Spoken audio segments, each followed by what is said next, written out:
Alléluia. Bonjour à tous.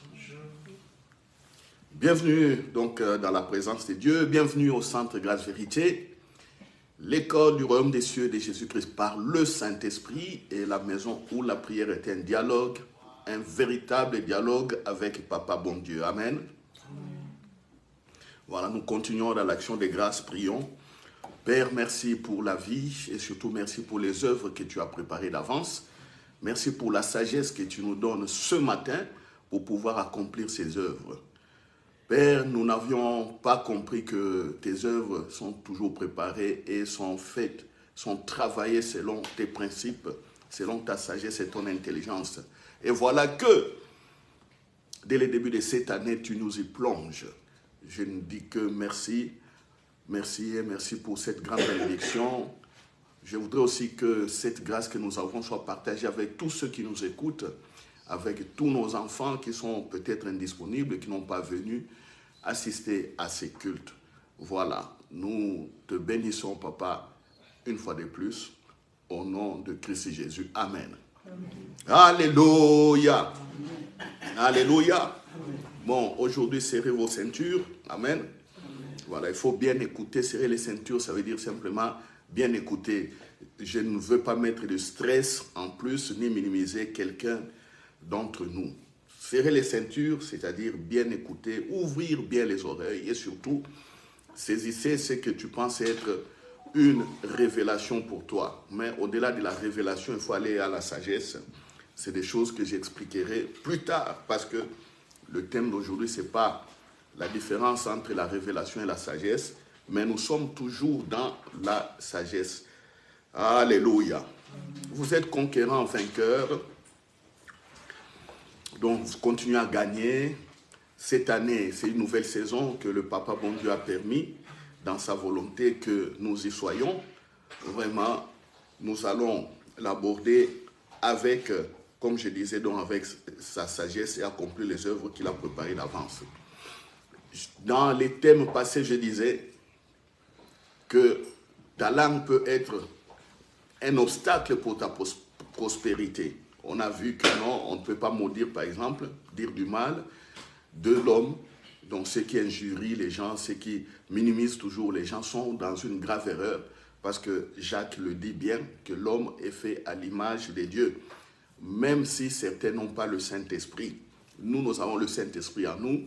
Nos corps, n'oublions pas, sont des temples du Saint-Esprit.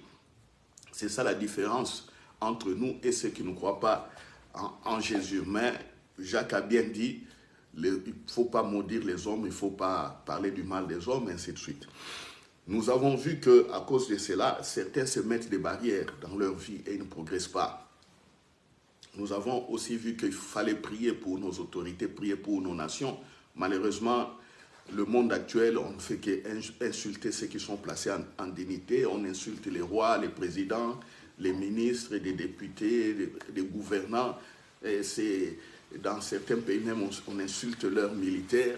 Ça, c'est vraiment très, très, très, très grave. Très, très, très grave. Ils ne comprennent pas, ils sont là, et puis ils vont aller prier. Comment, après avoir insulté, dit du mal, transféré des mauvais messages sur WhatsApp, comment tu vas aller prier? Donc, certains se bloquent eux-mêmes la vie, et puis il n'y a rien qui marche. Et puis nous avons vu aussi les dérivés, encore en continuant, le manque de sagesse est un véritable obstacle à ta prospérité. Quand tu manques de sagesse, c'est grave. On a vu par exemple le cas de Samson, Samson qui était puissant en œuvre, mais il lui a manqué de sagesse, ce qui a causé sa ruine à la fin. Voilà. Et on dit, comme j'avais dit, que certains comprenaient que non, Samson n'a jamais prié. Il n'a prié qu'une seule fois parce que dans la Bible, on voit que Samson, dans la Bible, on montre que, je parlais donc de Samson, certains, parce qu'il y avait une petite coupure ici, je l'ai vu sur les moniteurs, certains disent que non, vous voyez la faiblesse de Samson, il n'a prié qu'une seule fois, ainsi de suite. Non, ce n'est pas ça. Samson a régné, a dirigé Israël pendant 20 ans. Croyez-vous que pendant 20 ans, il n'a jamais prié? Ou il n'a été que mauvais. Non, lisons clairement la Bible. Samson a dirigé Israël pendant 20 ans. Et on a montré cette phase-là. Non, le problème de Samson, il a manqué de sagesse, simplement. Alléluia. Oui, la parole de sagesse qui devait conduire à sa vie, qui devait dicter sa manière de vivre. Il a donné ça à Delilah, et Delilah a dit, voilà son secret. Ce n'était pas le secret, c'était la parole de sagesse pour bâtir sa vie. Alléluia. C'est comme ça que beaucoup laissent tomber des paroles de sagesse, comme on verra aujourd'hui, que Jésus-Christ est notre sagesse. On verra, ils vont tomber comme les Samson, où ils seront égarés. Vous voyez, nous avons vu donc que le manque de sagesse peut être un obstacle à ta prospérité. Et nous avons aussi dit qu'il faut prier toujours, sans cesse, comme Paul le faisait pour les Éphésiens et pour les Colossiens. Il priait pour qu'ils reçoivent la sagesse de Dieu. Et là, je vais encore insister, pourquoi prier pour la sagesse? Vous devez bien comprendre cela. Alléluia. Mais ça, c'est un résumé. Je vous invite donc à aller voir nos vidéos. Quand je pose à certaines les questions, il y a beaucoup qui ne sont pas abonnés. Non, abonnez-vous au site de l'Église, notre site YouTube Centre Grâce Vérité, et sur Facebook. Abonnez-vous. Dès que les images sont postées sur, maintenant, ceux qui nous suivent sur Facebook, ils voient déjà la lumière que nous sommes en direct. Et ceux qui sont abonnés sur YouTube, dès que nous postons le message, ils verront directement, voici, le message a été porté, a été déjà envoyé, voilà. Et vous pourrez lire ça. Prenez aussi le temps, chers frères et sœurs. Moi, je vous dis les techniques, comment moi je prie, comment moi je fais. Vous savez, même la fois passée, j'ai dit à Maman Mimi, voilà comment nous allons prier. Je prends une vidéo. J'ai dit, cette vidéo dure 40 minutes. Mais dans les 40 minutes, il y a beaucoup de choses qui ont été dites. On a écouté la vidéo où on a visionné pendant 12 minutes. J'ai dit, notre prière d'aujourd'hui, c'est par rapport aux 12 minutes que nous avons comprises. Alléluia. Il nous reste combien sur 42? Il reste 30 minutes. Je l'appellerai encore. Voici, on s'est arrêté ici. On prend encore 10 minutes. Tu as compris ces 10 minutes? Ok, prions par rapport à ça. Donc, vous voyez, une vidéo de 40 minutes peut faire une prière d'une semaine ou de 2 semaines. Donc, je vous montre ces techniques pour que vous ne dites pas que non, voilà. Et oui, pasteur, j'ai écouté la vidéo. Et qu'est-ce qu'il y a? Ah, c'était bien. Oh, c'était des révélations. Non. Non. On prie par rapport à ce qu'on comprend dans les vidéos. On prie par rapport à ce qu'on reçoit dans les vidéos. Les jeunes, vous me comprenez? Les jeunes, n'oubliez pas notre rendez-vous de la fin. Vous allez passer ici, un à un pour expliquer. Un à un pour expliquer les résumés que vous avez compris. Et puis à un certain moment, on vous mettra à l'écart parce qu'aujourd'hui, aussi avec les adultes, je ferai une petite parenthèse de 5 minutes entre nous. Mais avant d'y arriver, vous les jeunes, vous allez passer ici. Alors je demande aussi à tous les parents et aux mamans qui gardent leurs jeunes, leurs enfants encore à la maison. Envoyez-nous les enfants. Maintenant, c'est les congés. Nous avons 2 semaines de congés. Envoyez les enfants. Envoyez les jeunes ici. Envoyez les jeunes pour qu'ils reçoivent les vérités. Et j'ai montré donc à Maman Mimi une vidéo du pasteur Chris Akilomé. Je lui ai dit, écoute ce grand frère, un homme puissant en parole, un homme puissant en œuvre, un homme qui fait plein de bonnes choses. J'ai dit, voilà, écoute ce qu'il a dit. C'est tout le message que je donne ici. Copie conforme avec les pasteurs Chris Akilomé. Vous comprenez? Copie conforme. Comment je suis tombé sur son message? C'est par le Saint-Esprit. Je n'ai pas cherché à savoir qu'est-ce que je dois aller voir. Qu'est-ce qu'il a dit, Christ Akilomé? Qu'est-ce qu'il a prêché? Non. Non. Dans mes habitudes de dormir avec les prédications, je vois sur mon GSM une vidéo apparaît, je regarde les titres, je dis, ok, je vais aujourd'hui dormir avec ça. J'appuie, j'écoute comme ça. Oh. Mais tout ce que je suis en train de dire, c'est ce qu'il a dit, ce qu'il a prêché. Il a prêché ça. Vous savez, regardez, Pasteur Chris est suivi par des millions, des millions de chrétiens. C'est des millions de chrétiens qui le suivent. Des millions. Et moi, quand je compare, c'est ce message qui est donné ici, c'est conforme à ce que des millions de chrétiens suivent. Et je ne peux que me réjouir. Alléluia. Ouais, je me réjouis. Je dis oui, nous sommes sur le bon chemin. Viens ici, jeune homme. Il ne faut pas te cacher là. Il faut bien écouter ce que j'ai dit. Voilà, comme tu viens d'arriver, sache qu'il faut bien écouter. Hein. À la fin, on va résumer. Tu passeras ici devant pour faire aussi les résumés. Ça va? Ok. Ouvre ton manteau, détends-toi. Vous voyez, c'est que des millions de chrétiens écoutent. Nous l'avons ici. Nous l'avons ici. Cadeau. Là, les gens crient quand on écoute la vidéo. Alléluia. Praise the Lord. Great, famous, marvelous. Les gens écrient. C'est grand. Quelle révélation. Oh, ça c'est merveilleux. Praise the Lord. Louez le Seigneur. Les mêmes messages qu'on donne ici. Là, les gens crient. Vous comprenez? Le même, les gens crient. Moi, je suis content. Très content. Je dis merci. Merci Saint-Esprit, merci, merci. Merci. Si mon grand frère Christ a prêché ça comme ça, je suis sur des bonnes voies. L'église est sur des bonnes traces. Alléluia. Ça, c'est l'intro. On prend la Bible dans 1 Corinthiens chapitre 1, verset 30. 1 Corinthiens chapitre 1, verset 30.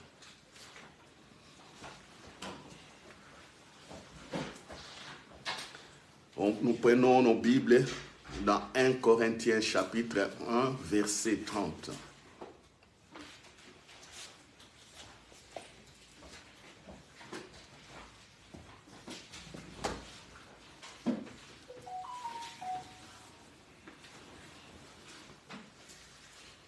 Voilà, je lis. Or, c'est par lui que nous sommes. Alléluia.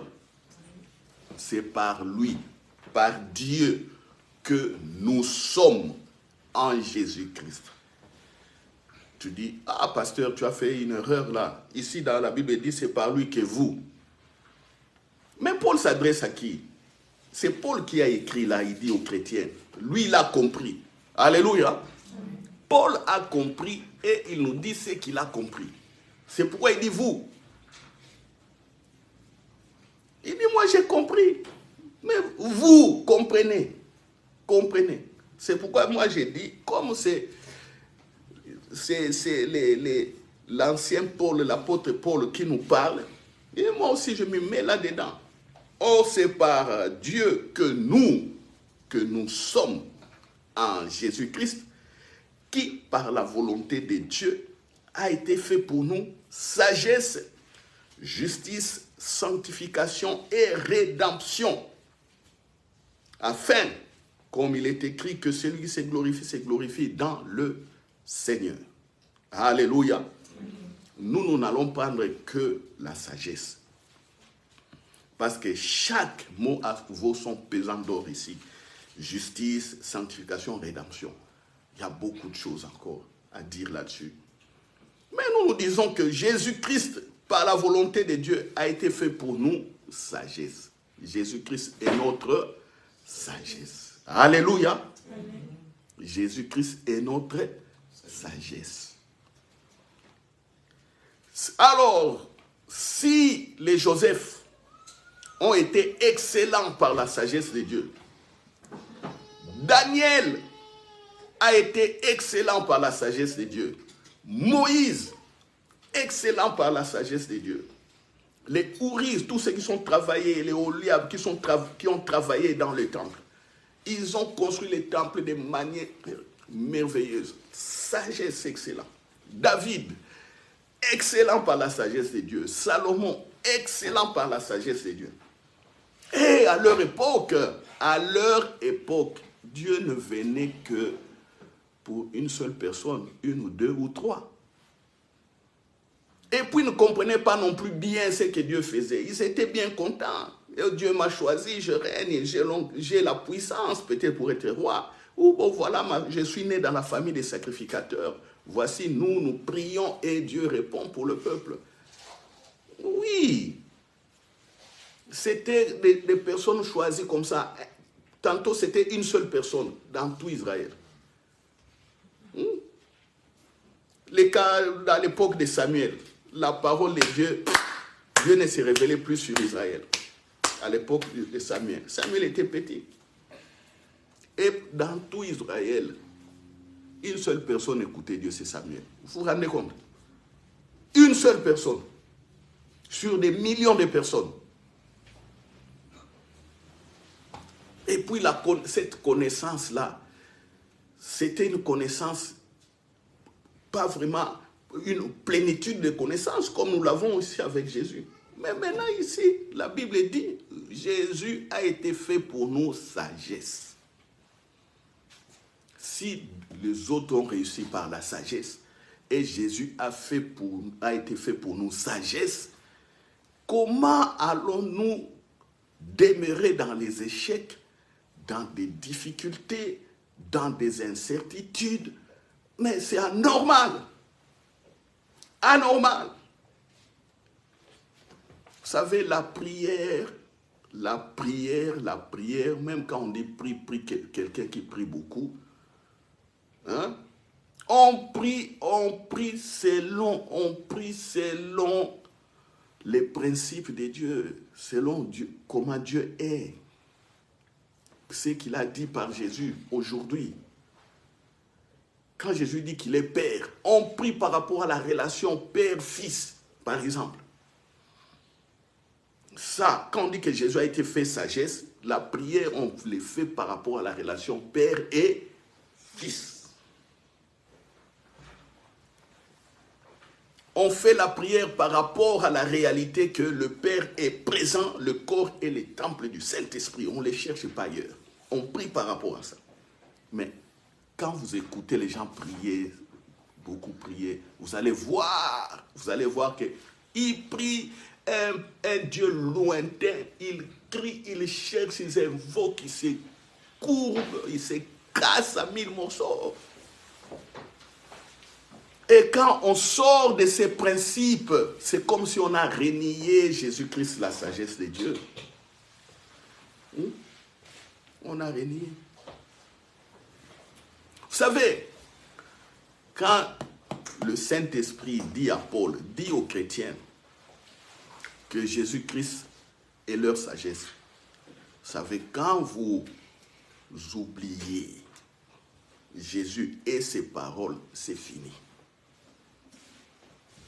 C'est pourquoi aujourd'hui nous voyons que beaucoup de chrétiens meurent sans avoir connu la relation avec leur papa bon Dieu, sans avoir connu la relation avec le Saint-Esprit. Ce n'est que ça. Ce n'est que ça. Vous abandonnez Jésus, c'est fini. Alors, ce qui est, je dirais, mal chez les chrétiens, mal, excusez-moi les termes, certains, quand on veut montrer vraiment que non, c'est idiot peut-être, on dira, ce qui est peut-être idiot chez les chrétiens, je n'insulte pas. On oublie les paroles de Jésus. À tout moment. Ignorant de Jésus, ignorant des paroles de Jésus, ignorant de l'œuvre de Jésus, comment vous allez réussir? Vous savez, moi je vous l'ai dit, avec beaucoup d'exemples, l'onction, je vois l'onction. Mais quand je commence à rentrer en profondeur, je commence à voir certaines erreurs que j'ai faites.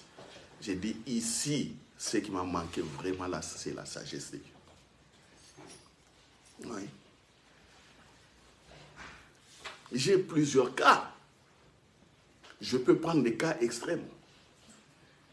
Moi, j'ai vu des personnes comme ça, on me montre que la personne la meurt, est en train de mourir. J'ai commencé à prier, j'ai prié, mais la personne est finie par mourir. Je me demandais, mais qu'est-ce qui se passe? C'est maintenant que je suis en train de comprendre que, il faut faire des prières selon la sagesse de Dieu pour savoir comment éviter, par exemple, que quelque chose Dieu a révélé arrive ou que n'arrive pas. Tu aimes quelqu'un et Dieu montre qu'il va mourir. Tu commences à prier. Et puis tu entends qu'il meurt. Non, demande, comment ferais-je au Père pour que cela n'arrive pas? Comment ferais-je? Est-ce que je vais appeler la personne? Est-ce que je vais l'inviter à parler? Est-ce que, en ces moments-là, quand tu pries comme ça, tu as encore un supplément d'information qui te rend efficace? Mais non, nous on dit, bon, j'avais vu que tel, et puis on prie, on attend qu'il est mort. Est-ce que ma prière lui a écouté ou pas? Donc j'ai prié sans intelligence. Malgré il y avait la révélation, vous voyez, il y a la révélation, mais la prière sans intelligence n'aboutit pas. N'aboutit pas. Entre nous ici, beaucoup ont des cas comme ça. Ils ont vu des choses à l'avance. Et ils sont tombés, malgré qu'ils avaient vu. Pourquoi ils sont tombés? Ils n'ont pas eu la sagesse, comment prier, comment gérer cette situation.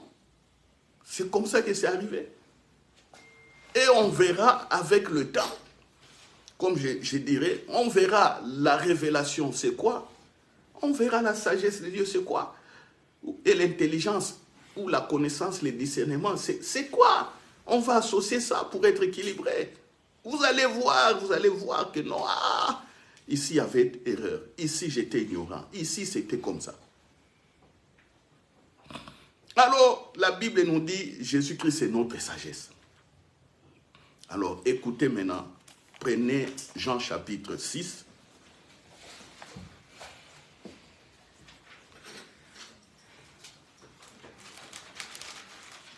On va prendre Jean chapitre 6.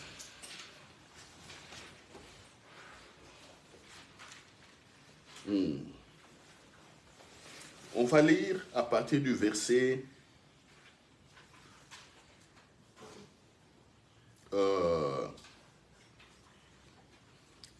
26 jusqu'au verset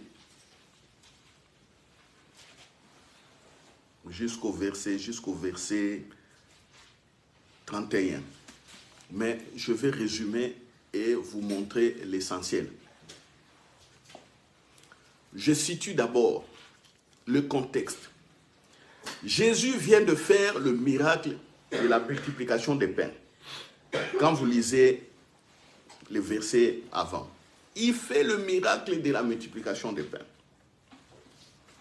Et puis le soir, il dit, lui-même, il se charge de renvoyer la foule. Il monte sur la montagne pour prier et il a forcé ses disciples en disant, prenez la barque, allez sur l'autre bord, traversez.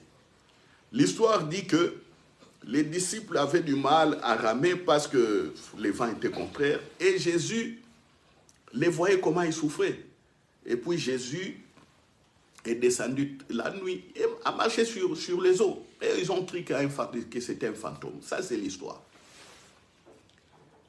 Alors, les gens qui savaient la nuit que Jésus était resté, les disciples qui étaient partis, ils sont revenus le matin. On dit, voilà, il n'y a pas de barque ici. On a vu les disciples traverser seuls. Nous étions restés seuls avec Jésus. Il n'y avait pas de bateau, ni de barque ou quoi. Ou des canons moteurs aujourd'hui, ou des pirogues. Il n'y avait pas. Les gens reviennent sur les lieux, Jésus n'est pas là. Or, il est où? Ils ont commencé à chercher, à chercher. Ils demandent à ceux qui étaient là. Ah, mais la nuit ici, on était là quand Jésus nous a tous renvoyés. Mais il est où? Ils cherchent rien. Il dit, allons voir ses disciples, parce qu'il les avait envoyés sur l'autre bord. Les gens ont pris des barques. Ils ont traversé. Quand ils ont traversé, ils ont trouvé Jésus là-bas avec les disciples. Ah! Rabbi, quand est-ce que toi tu es arrivé ici? Nous, on est là, on te cherche. Mais comment est-ce que tu es ici? Nous avons vu les disciples partir.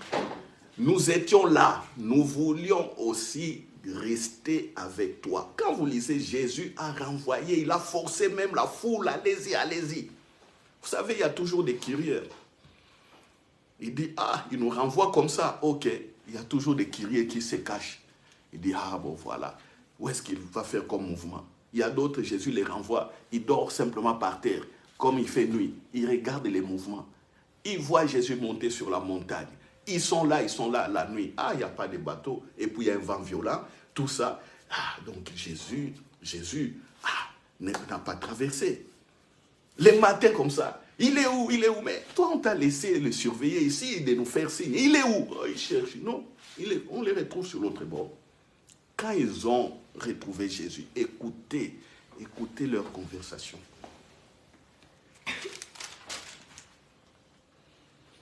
Ils cherchent Jésus. Verset 25, il dit, et l'ayant trouvé au-delà de la mer, ils lui dirent, Rabbi, quand es-tu venu ici? Vous voyez? Quand es-tu venu ici? Nous te cherchions là-bas. Jésus leur répondit, en vérité, je vous l'ai dit, vous me cherchez non parce que vous avez vu des miracles, mais parce que vous avez mangé des pains et que vous avez été rassasiés. Jésus dit, vous me cherchez parce que votre problème social ce jour-là a été résolu. Vous avez mangé gratuitement dans mon restaurant Jésus-Christ, Fils de Dieu. On sert à manger gratuitement.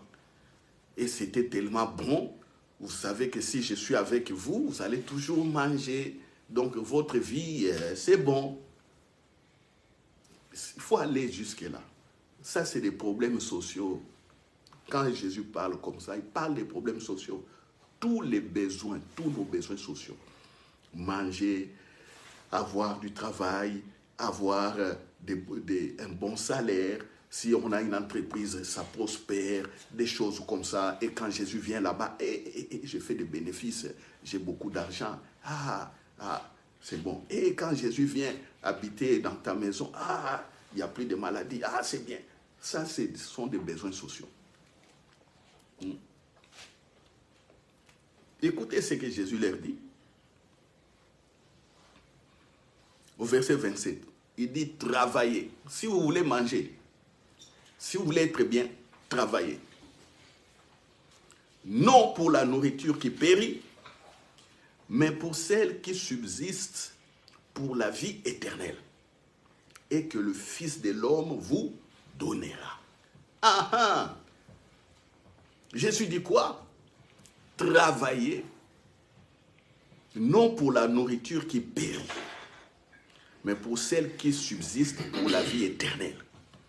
Et que le Fils de l'homme vous donnera. Ça veut dire quoi? Je vais expliquer. Car c'est lui que le Père, que Dieu lui-même, tu vois, car c'est lui que le Père, que Dieu lui-même a marqué de son sceau. Il lui dit, que devons-nous faire pour accomplir les œuvres de Dieu? Jésus leur répondit, vous voulez faire les œuvres de Dieu? Ok. L'œuvre de Dieu, c'est que vous croyez en celui qui l'a envoyé. Alléluia. L'œuvre de Dieu, c'est que vous croyez en celui qui l'a envoyé. Qu'est-ce que Jésus est en train d'enseigner ici? Vous avez mangé, vous étiez rassasié. Ok. Vous avez le travail, vous voulez être bien. Ok. Vous allez travailler. Mais dit, ne travaillez pas comme ça par rapport à ça. Parce que le travail que vous désirez là pour résoudre simplement les travails là, il dit ce n'est pas pour la vie éternelle. Mais moi j'ai le travail. Moi je peux vous donner le travail. C'est ça. Et que le Fils de l'homme vous donnera. Il dit quoi? Plutôt, lisons. Travaillez non pour la nourriture qui périt, mais pour celle qui subsiste pour la vie éternelle que le Fils de l'homme vous donnera. C'est-à-dire, il faut travailler par rapport à ce que lui-même donnera comme travail. C'est ce que Jésus est en train de dire. Vous allez voir l'application maintenant. Ah! Certains diront, mais moi j'ai étudié. Je suis médecin. Je suis pilote d'avion. Je suis couturière, modéliste. Je gagne bien la vie. Jésus te pose la question. Est-ce que c'est ça le travail qu'il t'avait donné? C'est ça en principe. Est-ce que c'est ça le travail qu'il t'avait donné? J'ai fait Harvard University. J'étais à l'université Harvard. J'étais à la grande université de France, Sorbonne. Grande université renommée du monde, Oxford, Angleterre. Tu as été à l'ULB, Louvain, Gand, en Belgique. Et tu travailles, tu dis. Jésus dit, est-ce que c'est ça le travail que je t'avais donné? C'est ça la question. Parce qu'avec ce travail-là, déjà, tu gagnes. Avec ce travail-là, tu te sens bien, par exemple. Mais Jésus dit, il dit, ça va périr. Il dit, ça va périr. Mais moi, j'ai le travail que j'ai préparé pour chacun de vous. Vous voyez, Jésus parle de quoi ici? Il parle des œuvres préparées d'avance. Alléluia. Ah oui. Il parle des œuvres préparées d'avance. Des œuvres qu'il a. Qu'il va donner. Vous voyez, jusqu'aujourd'hui, on parle de Joseph. Oui ou non? Ah, pourquoi? Parce que c'était une œuvre préparée d'avance. Jusqu'aujourd'hui, Joseph nous sert des leçons. On parle de David jusqu'aujourd'hui, oui ou non? Pourquoi? Parce que c'était les œuvres préparées d'avance. Jusqu'aujourd'hui, ça nous sert. On tire toujours des leçons sur la vie de David. Daniel. Oh, excellent. Jusqu'aujourd'hui, on parle de... On prend Paul. D'ailleurs, ce que je lis là dans 1 Corinthiens, c'est lui qui a écrit. Toutes les églises, tous les dimanches, après Jésus, hein, vous devez le savoir, après Jésus, la personne la plus citée dans les églises, c'est Paul. Mais simplement son nom n'est pas cité. Chaque fois que vous prendrez hein, lettre aux Corinthiens, lettre aux Romains, aujourd'hui c'est Éphésiens, aujourd'hui c'est Timothée, aujourd'hui, sachez que vous êtes en train de parler de Paul. Est-ce que quelqu'un comprend? Mais on ne cite pas le nom de Paul. Ah, dans le monde, sachez-le, après le nom de Jésus, le nom le plus nommé, c'est le nom de Paul. Est-ce que qui a déjà vu ça? Qui a déjà compris ça? Qui a déjà pensé à ça? Ah. Parce qu'on ne dit pas prier, parce qu'on ne prie pas selon ou Paul, ou on ne prie pas Paul. C'est tout. Mais tout ce que nous lisons, Jésus-Christ est notre sagesse. C'est que je prêche aujourd'hui. Qui a écrit ça? Paul, oui ou non? Alors, pourquoi? Parce que c'était des œuvres préparées d'art. Regardez comment ça nous bénit. Regardez comment ça nous fait avancer. Mais ce que Paul faisait avant, il était docteur de la loi, il était ceci, cela. Il était payé, oui ou non? Il avait une vie stable, oui ou non? Il était renommé. Il avait un renom parmi sa génération, oui ou non? Il était le plus zélé, oui ou non? Il s'est distingué, oui ou non? lui-même, Paul dit, tout ça, c'était de la boue. Il a compris que ce qu'il fait maintenant, au moment précis quand il parlait là, c'était des œuvres préparées d'avance. Tout ça, il dit, c'était la boue, la boue. Ce n'était pas ce qui était préparé d'avance. Je peux vous montrer encore en détail. Quand le Saint-Esprit a dit dans Actes des Apôtres, chapitre 13, verset 1-4, « Mettez-moi à part Saul et Barnabas. » Paul, lui, Saul, c'est en ce moment-là qu'on a vu des miracles dans la vie de Paul, quand il est rentré dans l'œuvre préparée d'avance. Alléluia. Amen. Vous savez, hein, tout ce que nous avons fait, tout. Moi, aujourd'hui, je crois, parce que je crois que nous sommes dans l'œuvre préparée d'avance, parce que nous avons déjà la parole. Alléluia. Mais à un certain moment, tout ce qu'on a fait, ce n'était pas des choses préparées d'avance. C'est pourquoi nous avons souffert des menaces, des révocations au travail. Il faut se lever très tôt, sinon les travailleurs, les chefs. Vous voyez, les œuvres qui ne sont pas préparées d'avance. On souffre pour ça. Certains travails, on te nomme, on te plutôt engage quelque part, les travails même te tuent, tu deviens malade. Des burn-out à tout moment. Oui. On n'arrive pas à supporter burn-out. Oui. Des choses qui périssent. Aujourd'hui en Europe, quand on va regarder, presque tout le monde a un crédit quelque part. Il a acheté ça à crédit, il a acheté ça à crédit, il est bien, parce qu'à la fin du mois, il va payer. Des œuvres là qui vont périr. Ne rentrez pas dans l'essence préparée d'avance. Maintenant, qu'est-ce que vous allez faire? Si je me mets comme Paul, je vous pose la question, qu'est-ce que vous allez faire? Est-ce que vous allez abandonner votre travail? Vous êtes en train de souffrir là au travail. Est-ce que vous allez l'abandonner parce que ce n'est pas une œuvre préparée d'avance? Non. Vous avez besoin de la sagesse. Est-ce que vous allez abandonner? Il ne faut pas abandonner. Vous savez pourquoi? Parce que vous êtes lié à des contrats. Comprenez?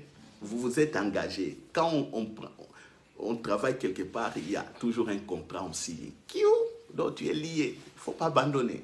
Il faut remplir les contrats. Hein? Si tu n'as pas un contrat, tu fais un travail au noir.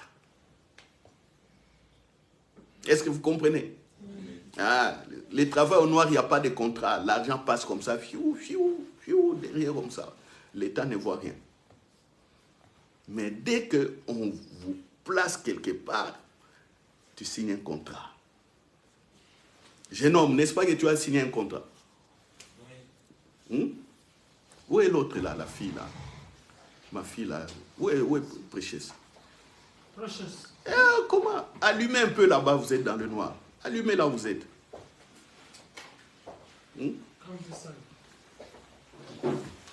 Ma fille là. N'est-ce pas que quand tu travailles, tu signes toujours des contrats?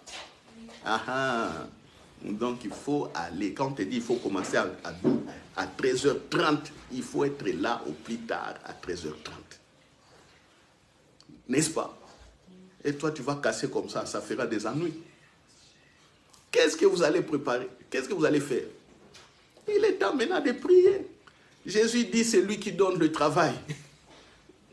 C'est lui qui donne le travail. Ce travail-là, c'est l'œuvre préparée d'avance. Et on l'a comment? Cette œuvre, on l'a par révélation. Alléluia.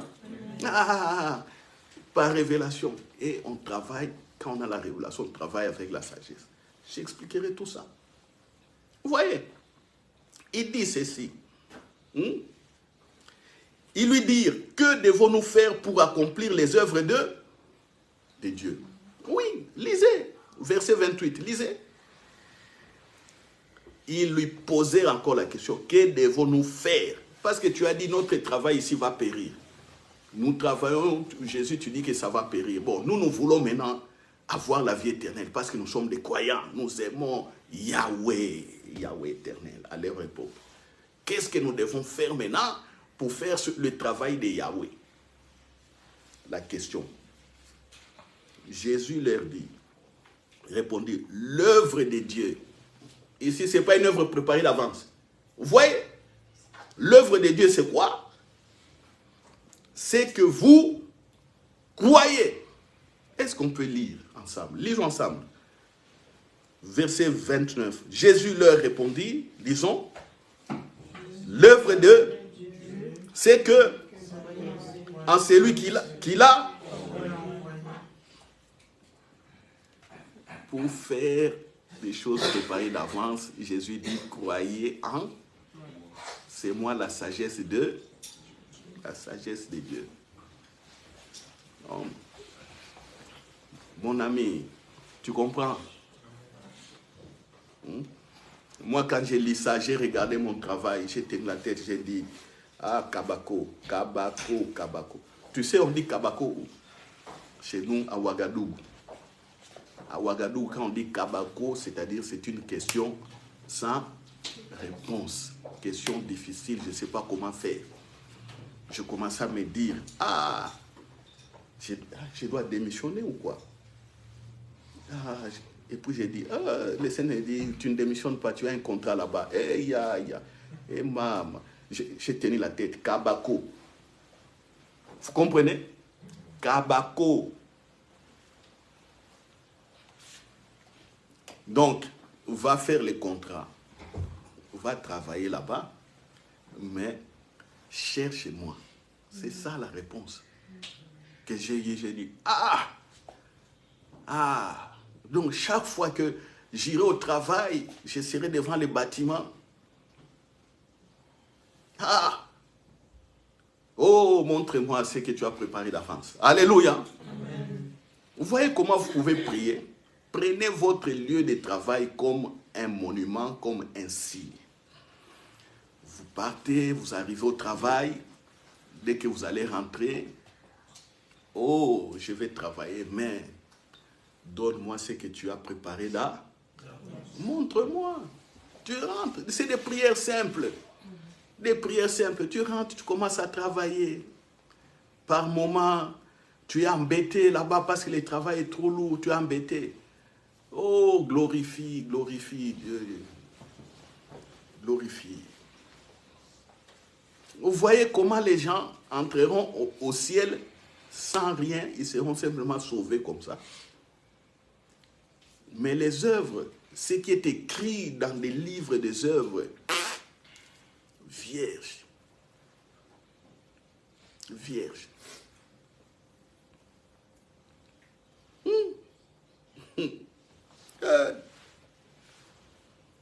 Vous voyez?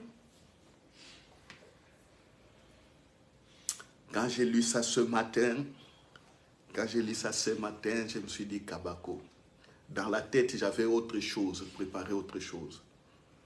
Mais dans la méditation, ce matin, quand j'ai regardé, je vois, tout est éclairé à moi. C'est les œuvres préparées d'avance. Je n'avais jamais compris ça comme ça. Kabako. Donc il faut encore prier en intimité. Alléluia. Prier en intimité. Qu'est-ce qu'on va faire maintenant? Notre maître dit, tout ce que nous faisons là, ça va périr. Qu'est-ce que maintenant nous allons faire? Qu'est-ce que nous allons faire? Qu'est-ce que tu vas faire? Qu'est-ce que tu vas faire? On rentre seulement, c'est toi qui as l'œuvre préparée d'avance. Je me mets dans ta présence. Oh, je loue. Montre-moi, guide-moi. C'est ça la prière. Montre-moi, guide-moi. Saint-Esprit. Oh, I need you. Guide-moi dans ce que tu as préparé d'avance. Parce que Jésus-Christ est ma sagesse. Sans cela, c'est impossible. Voilà. Tu as compris, jeune homme? La prédication d'aujourd'hui est finie. La prédication est finie. Qu'est-ce que vous voulez que je dise encore? Je n'ai plus de mots. Oh! Verset 27. Travaillez non pour la nourriture qui périt, mais pour celle qui subsiste pour la vie éternelle. Et que le Fils de l'homme vous... Aïe!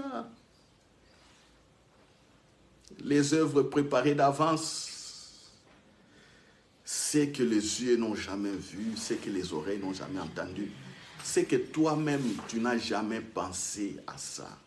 Tu n'as jamais pensé. Toi-même. C'est que les hommes n'ont jamais pensé pour toi ou de toi. C'est ça. C'est pourquoi je crois à un avenir meilleur pour nos enfants. Alléluia. Je crois à un avenir meilleur pour nos enfants. Les enfants, invitez vos amis. Parlez à vos cousins, cousines. Prenez simplement cette partie, discutez avec eux. Dis cousin, cousine, tu fais quelles études? Oh non, moi je me prépare pour être architecte. Ah. Jésus t'a dit d'être architecte. Posez simplement la question. Tu vas voir, oh non, j'aime ça, il y a ça, oh je suis fort en maths, tout ça. C'est ça les réflexions. Comme je suis fort en maths, je vois que l'architecture, bien, j'aime les bâtiments, j'aime construire. Voilà. Il dit, ok, ça va. Comme c'est ton désir, vas-y. Mais n'oublie pas, cherche l'œuvre qui a été préparée ouais, ne découragez pas. Oh, tu veux quoi? Oh non, je veux être médecin. Tu veux être médecin, hein? Est-ce que c'est ce qui a été prévu pour toi? Ça veut dire quoi? Prévu pour toi. Bon. Mais alors, pourquoi je suis intelligent? Oui, tu sais, médecin, je vais sauver les vies des gens. Je vais opérer, sauver la vie des gens. Ah. Est-ce qu'on a préparé la médecine pour toi? Jésus a préparé la médecine pour toi. Si vous voulez comprendre ça, les Paul, plutôt les Pierre, les Jacques et autres, étaient des pêcheurs. Ils avaient des entreprises de pêche. Ils avaient des entreprises. Mais qu'est-ce qui s'est passé? Jésus leur avait changé de métier. Oui ou non? Oui. Si vous n'avez jamais compris. Parmi eux, il y avait des politiciens. Simon les Zélotes, c'était un politicien. Il était politicien. Jésus l'avait changé de métier, oui ou non? Hein? Oui ou non?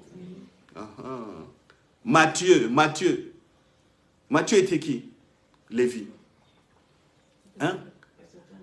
Ah, c'était Gilles Alinguete. Hein? Percepteur, c'est-à-dire lui il collectionnait, donc c'était des agents de l'État à l'époque qui étaient mis à la douane.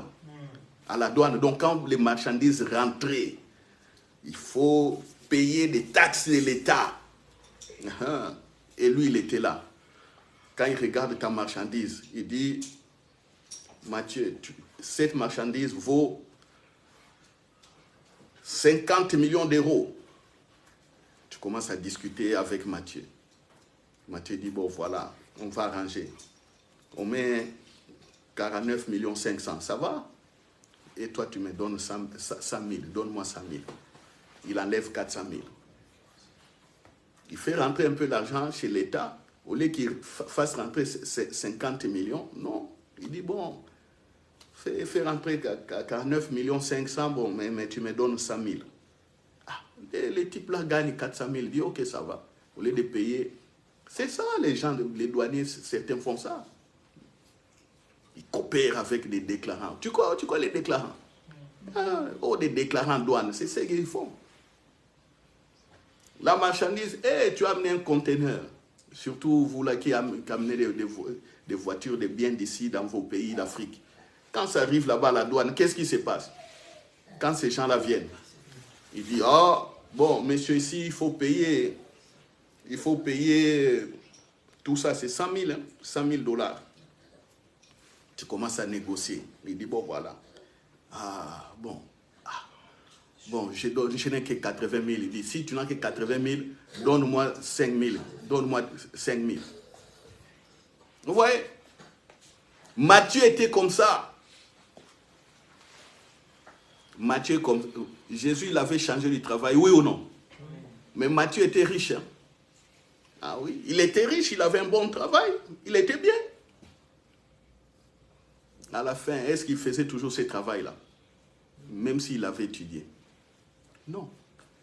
Il n'était pas dans ce qui était préparé d'avance. Maman, tu comprends? Les Matthieu des hommes riches, des hommes bien, fonctionnent bien. Jésus change de travail. Ce n'est pas ça qui était préparé. Mais Matthieu était bien. Il pouvait envoyer ses enfants partout au monde. Leur faire étudier aux États-Unis, au Japon, en Inde, dans des grandes universités. Quand Jésus est venu, il les change du travail pour être dans l'œuvre préparée d'avance. Les Nathanaël. Lisez Nathanaël. Des garçons intelligents de l'époque. Hein. Très intelligents, les Nathanaël. Les Philippe. Très intelligents. Jésus vient, il leur change de métier, du travail. Luc, médecin. Oui ou non? Quand il vient changer de travail, il rentre dans les missions, devient missionnaire évangéliste avec Paul. Il a laissé les cabinets, tu comprends? Il avait laissé les cabinets médicaux. Il a laissé les cabinets médicaux. Est-ce que vous comprenez? Dans leur parcours, des gens comme Timothée, changement de travail. Les gens comme des Étienne, quand on a instauré les diacres, installé les diacres, on a dû chercher, écoutez, hein, les gens ne font pas attention, attention, je vais vous montrer une fenêtre simplement, pour voir que leur travail a été modifié. Prenons Actes des Apôtres, vous allez comprendre. Il faut bien lire la Bible avec l'œil de l'Esprit Saint. Prenez Actes des Apôtres.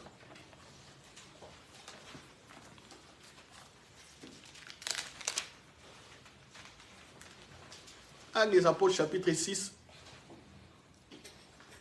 Quand on voulait installer les diables, qu'est-ce que les apôtres ont dit? Actes chapitre 6, verset 3.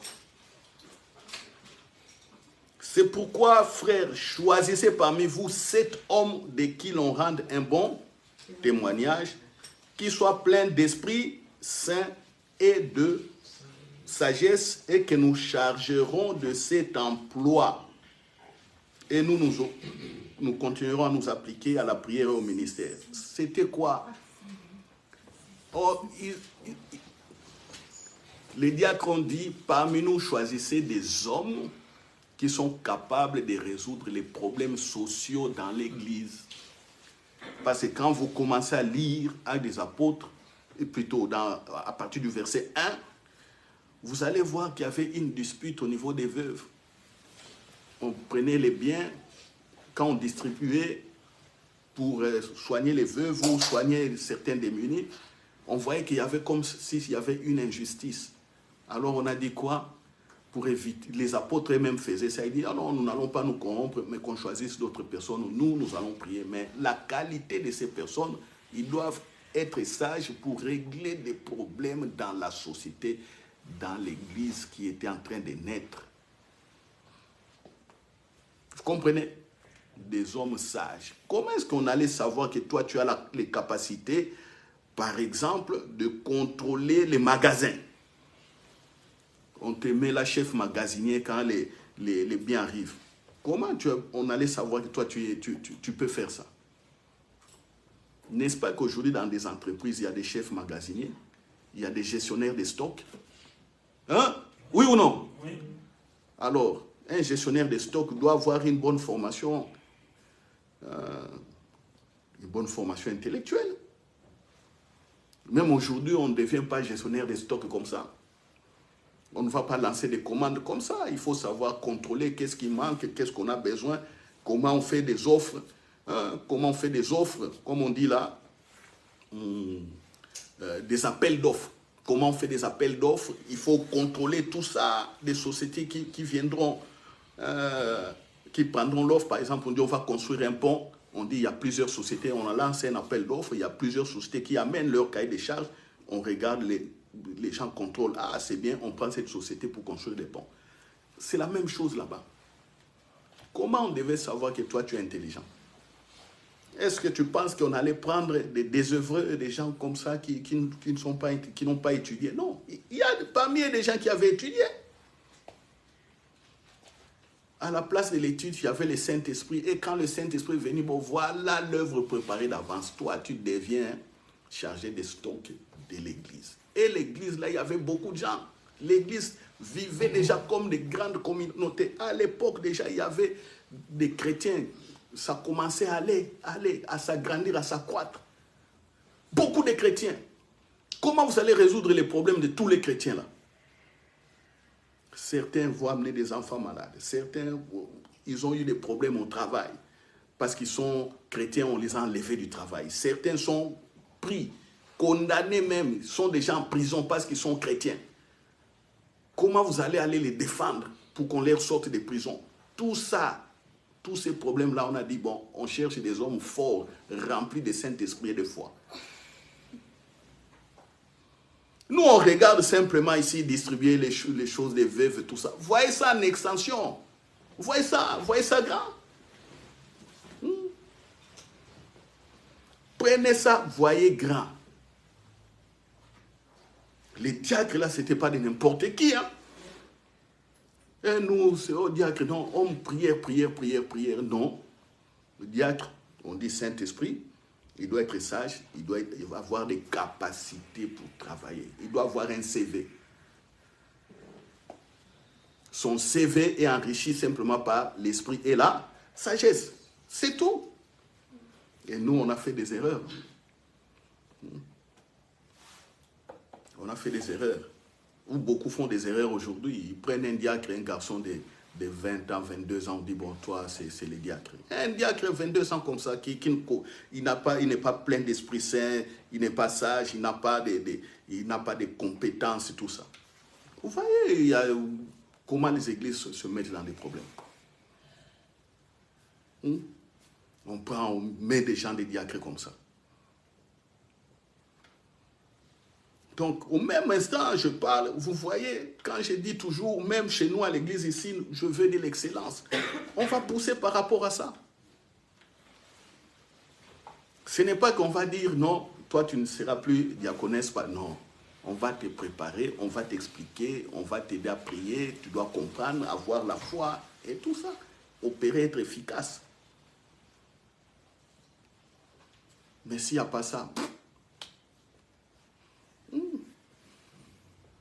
j'ai été quelque part là, je pars quelque part dans une église, le temps que les pasteurs me reçoivent, je vois des diacres et d'autres pasteurs là qui viennent me demander de l'argent. Je dis, mais comment ils viennent me demander de l'argent comme ça? Oh non, tout ça, vraiment, donne-nous l'argent. J'ai dit, ah, je suis où là? Hein? Je suis où? Je vais quelque part. Vous pouvez comprendre les chocs que j'avais eu. Donc, maintenant, quand je lis des choses comme ça, je dis, ah, il y a un problème. Mais vous verrez que c'est un pasteur. Il prêche, il modère, pasteur adjoint ou tout ça. Pasteur, vraiment, on n'a pas l'argent, donne-nous un peu. Moi, c'est la première fois que je mets les pieds dans votre église. Et j'attends que votre pasteur me reçoive. Je vois les gens venir me demander l'argent.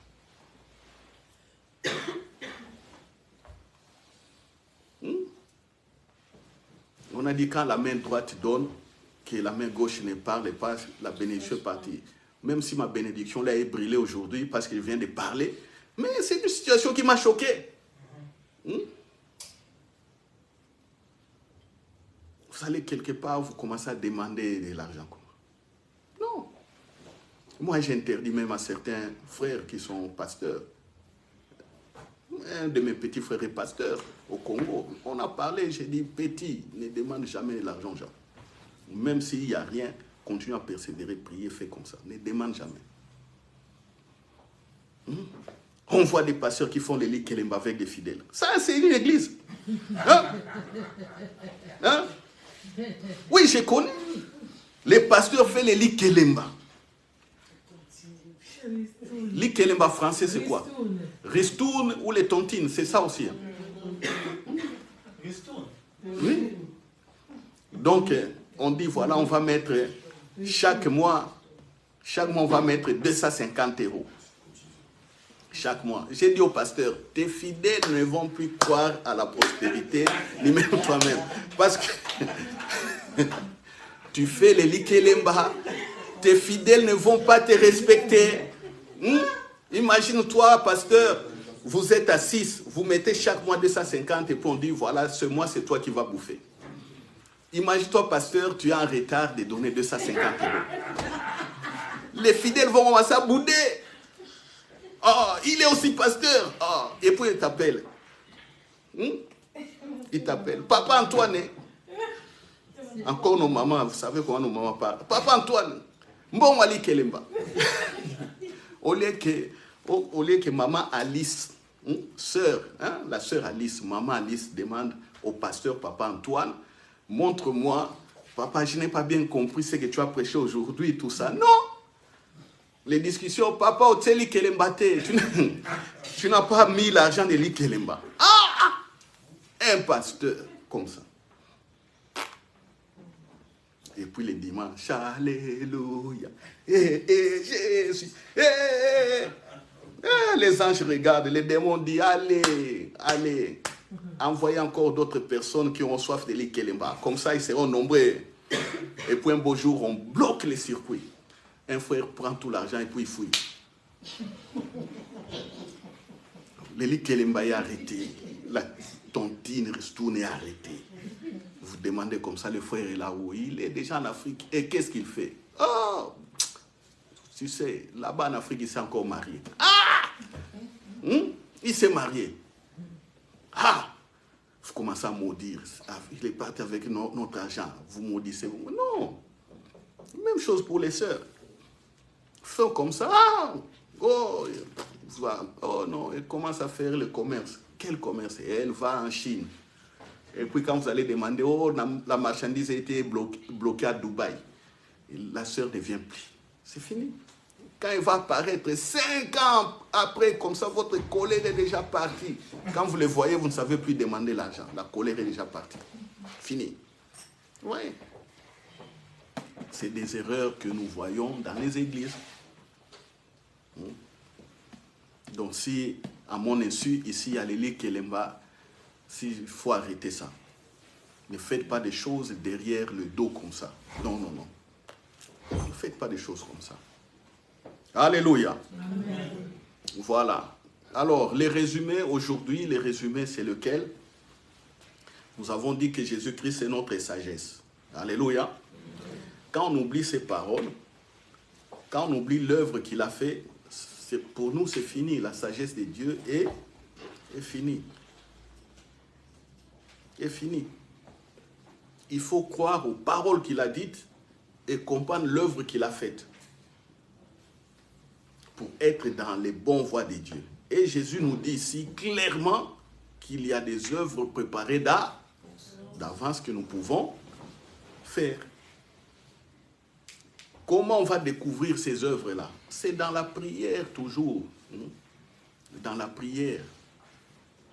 Tu pries, tantôt tu peux être surpris aussi, hein? Tu peux être assis comme ça, le Saint-Esprit vient te visiter, il envoie un ange. Ça peut venir de plusieurs manières, on verra ça. Comment les œuvres préparées d'avance viennent. On va expliquer aussi cette partie. Comme ça, vous aurez un tableau clair. Mais moi, ce que je vous encourage, c'est toujours dans la prière, rester dans la communication avec le Saint-Esprit. Alléluia. Rester dans la communication avec le Saint-Esprit. Croyez. L'œuvre que Paul a fait préparer d'avance, qui lui a donné ça? C'est le Saint-Esprit. C'est le Saint-Esprit. Paul et Barnabas, c'est le Saint-Esprit. Oui. Autre chose que j'ai dit, n'abandonnez pas vos travaux ou votre travail que vous avez. N'allez pas démissionner, ne quittez pas. Au contraire, quand vous irez au travail, vous allez rentrer pour travailler, vous parlez au même temps au Saint-Esprit. Je travaille ici, mais qu'est-ce qui a été préparé? C'est ce que je voudrais avoir. Mais fais ton travail correctement. Alléluia. Qui sait si ce travail-là peut simplement être une formation pour toi, avoir un CV, qui sait? Mais ne mettez pas le cœur dans ce travail-là que vous faites. Ne mettez pas votre cœur là-bas. Votre cœur doit être dans le travail qui a été préparé, dans l'œuvre qui a été préparée. Les enfants, parlez aux enfants, vous êtes heureux les enfants, parce que vous écoutez ça, nous n'avions pas écouté ça. Vous êtes heureux les enfants. Alléluia. Amen. Invitez vos amis, parlez à vos amis, discutez. Vous avez des projets, vous faites de bonnes études, vous avez des projets, mais posez toujours. Oui, je suis en train d'étudier, mais qu'est-ce que tu as préparé d'avance? Alléluia. Amen. Voilà. C'était ça, la prédication d'aujourd'hui, que j'ai illustrée avec aussi des exemples, des images, des choses comme ça. Voilà. La prière sera simple. Chacun va dire simplement, j'ai écouté. Je me mets dans ta présence, simplement. Jésus, c'est toi qui as l'œuvre préparée d'avance. Donne-le-moi. Une prière simple. Donne-le-moi, c'est tout. N'allez pas compliquer. Oh, tu es bon, tu es grand, tu es merveilleux. La parole d'aujourd'hui, oh, ça fait vibrer mon cœur. Oh Seigneur, c'est pourquoi je les veux. Oh, tu es adorable. Mais non, c'est pas ça. Prie simple, comme tu parles là. Donne-moi ce qui a été préparé d'avance, c'est tout. Est-ce que quelqu'un a compris? Amen. Voilà. Prions. Père, merci pour la parole d'aujourd'hui, où tu nous révèles exactement les œuvres préparées d'avance. Et Jésus les dit ici qu'il a les œuvres. Il a ça. Parce que ce que lui a vient de toi. Et l'Esprit Saint nous le donne. Révèle à chacun de nous. Donne à chacun de nous la part qui lui a été réservée. Donne à mes frères, à mes sœurs. Donne-moi aussi la part qui m'a été révélée. Je sais, papa, aujourd'hui nous sommes encore en train de tituber, d'hésiter, de douter. Je le sais, mais pardonne-nous. Pardonne-nous les hésitations. Et ce qui nous intéresse, c'est d'avoir ce qui a été préparé pour chacun de nous. Merci Père, au nom de Jésus ainsi prié. Amen. Voilà. Une prière simple. La prière est un dialogue avec Papa bon Dieu. Est-ce que nous pouvons acclamer?